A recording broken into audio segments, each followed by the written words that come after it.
Masa dari yang nonton GPC 1 bulan 15 juta orang, yang subscribe cuma 30.000 sebulan? Malulah sama channel sebelah. Transfer dulu ya. Subscribe dulu ya. Hehe. Saya komunikasi kak, fokusnya sih ke PR. Sebelumnya saya pernah jadi akun eksekutif gitu di kantor lama. Bagus juga itu jurusannya. Apalagi dengan looks kamu yang menarik gini. Besok kirim CV aja ke saya. Nanti minggu depan bisa langsung masuk kerja ke tim PR. Video ini akan mengandung konten tentang pengalaman kekerasan seksual dan isu kesehatan mental yang dapat memicu trauma atau respon emosional tertentu. Tidak disarankan untuk anak-anak atau individu di bawah umur. Harap tonton dengan tanggung jawab pribadi.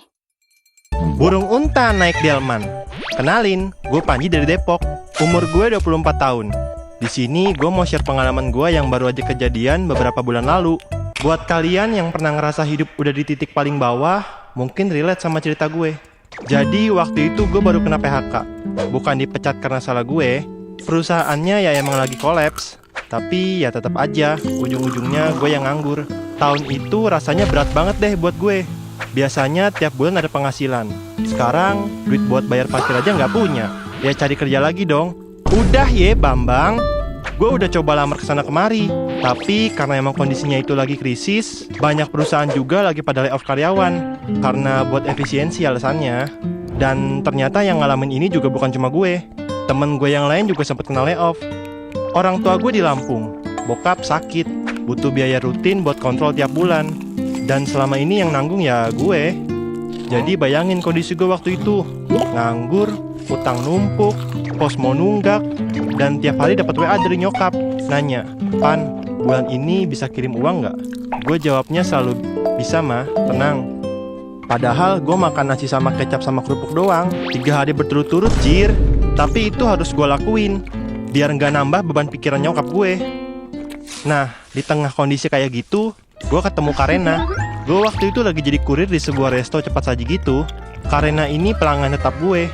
Tinggal di komplek elit di daerah Jakarta Selatan gitu. Dia selalu pesan makanan yang sama tiap Selasa dan Jumat. Dan itu selalu setiap malam. Dan selalu kasih tip lebih. Gue awalnya gak mikir apa-apa. Dia ramah, gue sopan, udah gitu aja. Selayaknya manusia normal pada umumnya. Sampai suatu hari, pas gue lagi antar order ke rumahnya jam 11 malam, tiba-tiba aja hujan deres tuh. Mau gak mau, gue neduh dulu tuh di depan pagar rumahnya dengan sisa area buat neduh yang dikit banget itu. Terus karena Karena gak tega, dia malah nyuruh gue masuk dan neduh di dalam teras rumahnya aja. Berhubung hujannya angin banget waktu itu, dan kayaknya neduh di depan gerbangnya juga gak guna. Ditambah lagi gue masih harus masuk kerja nganter lagi besoknya. Karena kalau gak masuk kena potong, rugi juga gue. Jadi mau gak mau gue masuk aja deh tuh. Dan mutusin buat neduh di teras rumahnya Karena. Pas gue masuk ke dalamnya, bujet, itu mobil lagi parkir ada 3, ditambah motor ada 2. Katanya yang 2 itu punya dia, yang 1 punya suaminya. Motor biasanya dipakai buat orang-orang yang kerja di rumahnya, beli-beli kebutuhan sehari-hari, kayak belanja dan lain-lain. Malam itu Karena nemenin gue ngobrol di teras lama banget. Terus karena ngobrol banyak itu juga, gue jadi tahu kalau anaknya cuma 1. Itu juga lagi sekolah di luar negeri. Sementara suaminya ini pilot. Dan katanya sih jarang pulang. Jadi Karena ini sibuk aja ngurusin bisnis sama kerjaan di kantornya. Dia punya bisnis klinik kecantikan gitu guys. Dan kerjaan sehari-harinya itu general manager di sebuah perusahaan besar. Jadi bisa dibilang hidupnya udah makmur banget jir. Mana si Karena juga kelihatan masih muda. Padahal menurut pengakuannya usia dia udah mau kepala 4. Tapi looksnya masih kayak Song Hye Kyo bro. Sampai akhirnya masuk ke obrolan dia nanya gue, kamu memangnya lulusan apa? Kelihatannya kamu bisa lebih jadi kurir deh. Mau saya bantu nggak? Ya gue pikir sih itu peluang. Karena gue udah pasti butuh kerjaan dengan penghasilan yang jauh dari sekarang. Gue jawab lah tuh, saya komunikasi kak. Fokusnya sih ke PR. Sebelumnya saya pernah jadi akun eksekutif gitu di kantor lama. Tapi karena lagi krisis, akhirnya kantor saya kolaps dan saya kena layoff. Terus kata si Karena, oh bagus juga itu jurusannya. Apalagi dengan looks kamu yang menarik gini. Emang cocok sih buat jadi orang yang sering ketemu sama klien dan bagian PR. Besok kirim CV aja ke saya. Nanti minggu depan bisa langsung masuk kerja ke tim PR. Gue kaget lah tuh denger omongan kayak gitu. Gue tanya lagi, hah serius kak? Emang bisa begitu ya? Kalau beneran bisa, ini saya kirim sekarang nih CV saya, biar bisa diterima makin cepet. Dia ketawa dong denger gue ngomong gitu. Bisa dong, kan timnya under saya. Ya udah, sini kirim ke saya. Nah, mulai dari situ kita tukeran nomor. Gue langsung kirim CV malam itu juga ke beliau. Disambut baiklah tuh CV gue sama Karena. Dan kabarnya sih gue udah bisa masuk di minggu depannya. Katanya nggak usah pakai interview. Dia juga udah bilang sama kepala divisi di bawahnya, dia mau nitipin gue di sana. Jir, rezeki nomplok banget sih ini. Singkat cerita, gue sekantor nih sama Karena. Tapi interaksi gue makin lama makin intens. Karena sering ngajak gue makan berdua, mulai sering manggil gue ke ruangannya cuma buat nemenin dia kerja. Malah kadang sampai ngajak gue dinas keluar berdua doang. Jujur aja nih, gue lama-lama kan gak enak ya sama temen kantor yang lain. Gue juga udah sampein soal ini ke Karena. Tapi Karena cuma jawab santai. Katanya, tenang aja, mereka gak akan peduli sama kita mau ngapain aja. Sampai akhirnya suatu hari gue dinas keluar kota cuma berdua doang nih sama dia. Waktu itu kamar kita udah misah kan. Tapi pas tengah malam dia minta ditemenin di kamarnya. Karena katanya kamarnya ini horor. Dia sempat lihat sesuatu yang aneh gitu. Dia gak berani tidur sendiri. Lah, kata gue teh, lu kan kaya ya? Pesen kamar lain lagi aja bejir. Kenapa jadi gue yang disuruh nemenin? Emang gue kagak takut? Ya udah tuh, karena gue nggak enak buat nolak. Soalnya selama ini semua kebaikan dia gue terima. Apalagi gue jadi dapat kerjaan karena dia juga.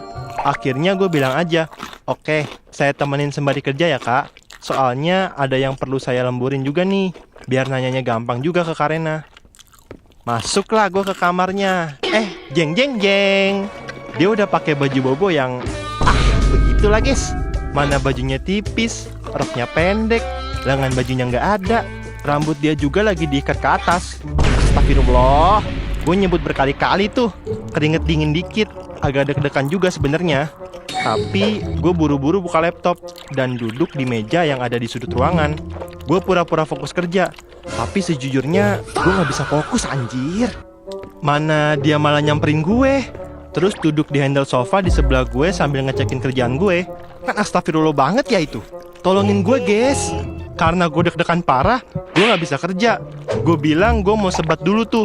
Gue numpang sebat di balkon kamarnya dia. Terus tiba-tiba dia nyamperin gue dengan bawa 2 gelas minuman. Kayaknya itu minuman yang seharusnya enggak gue minum malam itu. Tapi dia bilang minuman ini kadar alkoholnya gak begitu tinggi, jadi gak akan bikin mabok. Dia juga bilang itu red wine yang lumayan mahal. Dia bawa itu soalnya lagi stres sama hidupnya dia. Pokoknya dia pengaruhin gue biar gue minum itu deh. Dan tololnya, karena gue penasaran rasa minuman mahal, gue malah minum itu sampai gue oleng. Karena mulai agresif. Dan entah kenapa gue juga malah kebawa momen malam itu. Padahal gue masih cukup sadar kalau gue maksa diri gue buat nolak. Tapi ya begitulah, tolol. Ya singkat cerita, gue tidak bisa menyelamatkan diri guys. Kalian tahulah kelanjutannya apa yang terjadi. Terjadi hal-hal yang naninu malam itu. Dan gue bangun dalam keadaan pening, plus tanpa busana, dan sendirian. Gue panik banget, dan langsung balik ke kamar gue. Gue tahu apa yang gue lakuin semalam. Dan sampai sekarang gak bisa hilang tuh memori soal malam itu. Tapi justru karena itu juga, setiap gue lihat dia di kantor, gue kayak malu banget anjir. Soalnya besokannya, dia tiba-tiba ngasih gue jam tangan yang fancy. Itu kalau gue jual, bisa dapat 1 mobil, lumayan banget. Bingung banget gue. Seneng sih, tapi kayak ada yang salah dengan semua ini. Maksud gue, dia punya suami ya anjir. Ini kalau ketahuan sama suaminya gimana gila? Apa gue gak digebukin nanti? Akhirnya, mulai dari situ, diam-diam gue balikin tuh jam ke meja kerja di ruangan dia pas dia lagi gak ada. Walaupun gue butuh waktu seminggu sih buat ngeyakinin diri gue buat balikin jam mahal itu. Karena kalau dipikir-pikir, misalnya gue jual nih jam lumayan juga duitnya buat berobat bapak gue. Tapi gue takut nanti jadi gak berkah duitnya dan malah bikin keluarga gue makin gak beres. Akhirnya gue tetap balikin aja deh jam itu. Terus setelah itu semua, pelan-pelan gue mulai jaga jarak sama dia. Dia masih sering berusaha samperin gue, ngechat gue ngajak main berdua. Katanya dia suka sama gue dan pengen ketemu terus sama gue. Dia kangen sama gue. Ih anjir, cakep sih emang Karena ini tuh. Mungkin kalau targetnya bukan gue, orang lain bakal gas-gas aja kali ya. Tapi gue ngerasa ini salah banget sialan. Pokoknya selama itu gue ngeles-ngeles terus deh. Sembari gue mulai cari-cari kerjaan lain yang lebih aman. Sampai suatu hari gue dengar isu-isu dari karyawan lain kalau si Karena ini mau cerai sama suaminya. Waduh, makin deg-degan aja tuh gue. Takutnya gue ketarik dalam hal ini. Gue nggak mau terlibat masalah rumah tangga orang. Gara-gara berita itu, gue orang yang tadinya jarang ngebaur sama anak-anak di kantor, jadi lebih sering ngobrol sama mereka. Sampai akhirnya gue tahu kalau si Karena ini mau cerai karena suaminya ketahuan selingkuh sama pramugari. Jadi selama ini suaminya jarang pulang karena sering ada main sama si pramugari. Dan katanya sih, Karena udah lama tahu soal ini. Tapi sekarang dia udah di tahap yang gak sanggup lagi pura-pura. Jadinya mau cerai aja. Udah tuh, drama rumah tangga Karena udah kesebar di kantor. Tapi untungnya gak ada yang tahu sama sekali soal skandal gue sama Karena di malam itu. Walaupun mungkin sebenarnya orang-orang juga udah mulai curiga sama hubungan Karena dan gue. Karena pasti bisa kebaca dari gestur tubuh kita. Dan hubungan gue sama Karena yang lama-lama semakin jauh. Karena gue ngerasa kondisi di kantor udah gak enak, gue akhirnya mutusin buat resign. Gue mau gak mau harus ngadepin Karena buat kasih kabar gue akan resign. Dia sedih awalnya. Terus dia juga akhirnya minta maaf karena dia bilang mungkin posisi gue di sini jadi gak enak karena dia juga. Dia malah mau nawarin bantuan lain lagi buat ngeganti itu semua. Katanya mau diganti dalam bentuk uang cash aja sebagai pesangon, di luar kontrak kerja yang pernah gue tanda tangani. Gue sempet nolak karena takutnya ada sesuatu yang lain nih yang harus gue lakuin. Tiba-tiba gue dibawa pulang sama dia. Kan serem juga ya. Tapi dia bilang sih itu cuma buat ganti kerugian gue secara mental aja. Akhirnya ya udahlah tuh, gue terima. Singkat cerita, gue resign tanpa backup plan dan sempet nganggur selama sebulan, sembari narik ojol sebagai kirim-kirim barang. Tapi alhamdulillah, gak lama setelah itu gue dapat kerjaan lagi yang lebih baik. Gajinya juga lumayan dan lingkungannya mending lah daripada yang kemarin mah. Terus hubungan gue sama Karena juga udah putus, walaupun kita masih followan di Instagram. Gue lihat sih kalau di Instagramnya dia isinya tuh kayak independent woman yang fokus ke karir sama hobi-hobinya, kayak golf dan berkuda. Terus perceraiannya sama si mantan suaminya juga lagi diurus ke pengadilan. Gue lihat juga waktu itu dia lagi main ke tempat anaknya di Aussie. Yah, semoga gue gak pernah bersinggungan lagi deh sama beliau. Ngeri-ngeri sedep juga soalnya ya kalau dipikir-pikir mah. Semua itu terjadi dalam waktu 1 tahun ya guys. Dar-dar banget hidup gue waktu itu. Sekarang sih gue udah aman. Bapak gue masih perlu berobat juga sih. Tapi paling enggak kerjaan gue sekarang udah stabil. Gue juga udah bisa nemu peluang kerja lain dari online freelance. Gue nawarin jasa buat bikin pitching deck. Dan lumayan laku ternyata. Ya intinya mah ya, hati-hati dah guys. Ternyata hal kayak gini bisa kejadian juga ke siapa aja. Gak nyangka gue pernah jadi simpenan tante-tante kayak gitu. Tapi gue banyak belajar juga dari beliau.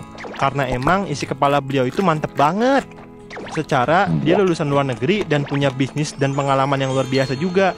Jadi semua ilmu yang gue dapat dari dia bisa gue pakai di jalan hidup gue berikutnya. Segitu aja paling cerita dari gue.